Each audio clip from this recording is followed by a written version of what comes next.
सुरुवातीलाच मित्रांनो, भारतीय जनता पार्टीला देशात सगळ्यात मोठा धक्का, जेएनजी आंदोलनाचा पहिला मोठा दणका. भारतीय जनता पार्टीचं डिपॉझिट जप्त. ज्या राज्यात, ज्या जिल्ह्यात, ज्या गावात, ज्या तालुक्यात सत्ता पे सत्ता, तिथेच भाजपचं डिपॉझिट जप्त. जेएनजी लोकांनी, युवकांनी भाजपला दिल्लीसह देशातून हद्दपार करायला अखेर सुरुवात केली. मित्रांनो, महाराष्ट्र राज्याच्या राजकारणातून ही बातमी सध्या तुमच्यापर्यंत आम्ही पोचवत आहोत. देशात नेमकं चाललंय काय?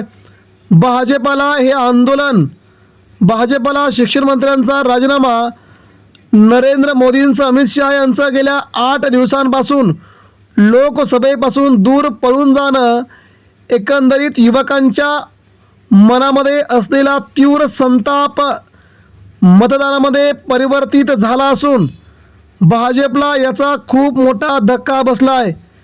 जी भाजपा या देशामध्ये आम्ही कायमस्वरूपी पुढची 10 वर्ष, पुढची 15 वर्ष, पुढची 20 वर्ष सत्तेत राहणार बोलायची, त्याच भाजपला हा मोठा हादरा बसल्यामुळे भाजपची मात्र आता प्रचंड हार, प्रचंड मोठा पराभव.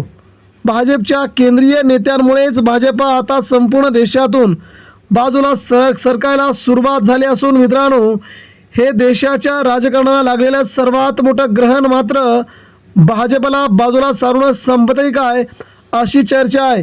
मित्रांनो, आपल्याला व्हिडिओ शेवटपर्यंत बघायचा आहे. नेमकं काय घडलंय? भारतीय जनता पार्टीने स्वतःच्याच पायावरती दगड कुऱ्हाड मारून कशी घेतली आहे? जेएनजी म्हणजे एक मधमाशांचं मोहोळ आहे.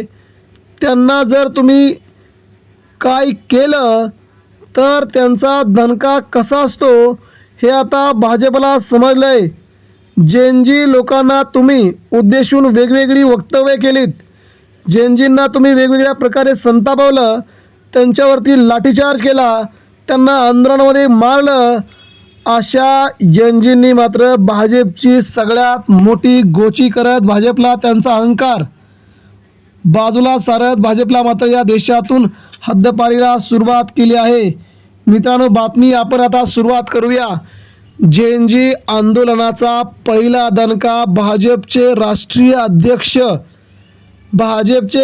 अध्यक्ष असलेल्या नितीन नबीन यांचा गड असलेल्या बांकीपूर मतदारसंघात झालेल्या आजच्या निवडणुकीमध्ये भाजप उमेदवाराचा जवळजवळ 17,000 मतांनी पराभव झाला आहे.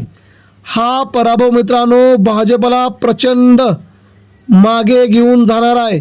भाजपचे राष्ट्रीय अध्यक्ष नितीन नबीन यांच्या पारंपरिक मतदारसंघात झालेल्या पोटनिवडणुकीत मतदारांनी जनसुराज पक्षाचे प्रशांत किशोर यांना विजयी करून भाजपाचं नाक कापलंय. प्रत्येक गोष्टीला एक डेडलाईन असते आणि भाजपाची ती डेडलाईन आता जवळ आली आहे.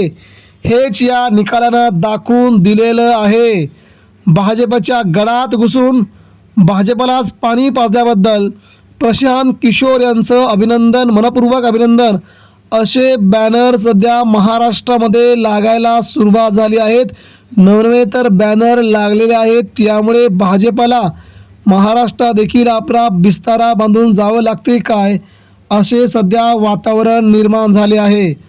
आता पूर्वीसारखं अपना टाइम आएगा असं नाही तर अपना टाइम आ गया. त्यामुळे थोडा धीर धरा, विजय आपलाच आहे, असं उद्धव ठाकरेंच्या वतीनं, शिवसेनेच्या वतीनं भाजपला सध्या हिणवलं जात आहे.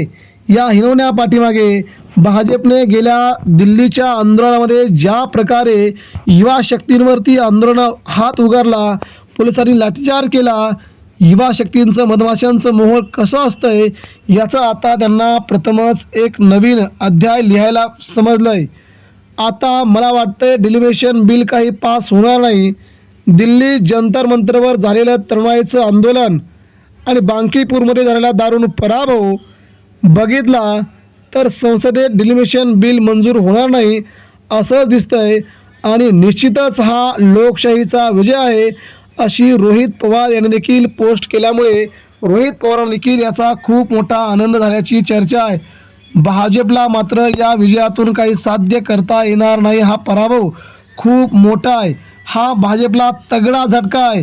त्यामुळे संपूर्ण बिहारमध्ये सध्या जल्लोषाचं वातावरण आणि भाजप मात्र सध्या पुरती बाजूला सरलेली आहे. हा सध्या 31व्या फेरीच्या अंती 17,000 मतांनी हा विजय झाला आहे.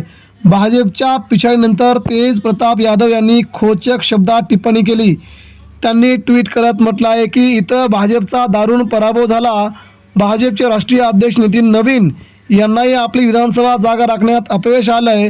हा निकाल दर्शवतो की जनतेचा कौल सर्वोच्च आहे आणि लोकशाहीत लोकांचाच अंतिम निर्णय असतो.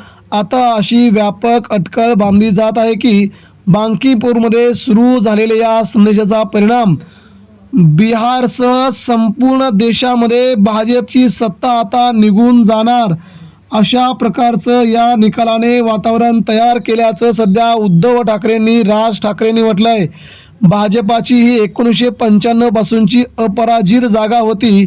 त्याच जागेवर जर भाजपची अशी गोची होत असेल, भाजपचा दारुण पराभव होत असेल, तर आता 10-12 वर्षापासून ज्या ज्या जागा भाजपने मिळवल्यात तिथे देखील भाजपचा असाच पराभव होणार असं सध्या वातावरण दिसू लागले. त्यामुळे ही भाजपासाठी पहिली धोक्याची घंटा देशात सुरुवात झालेली आहे.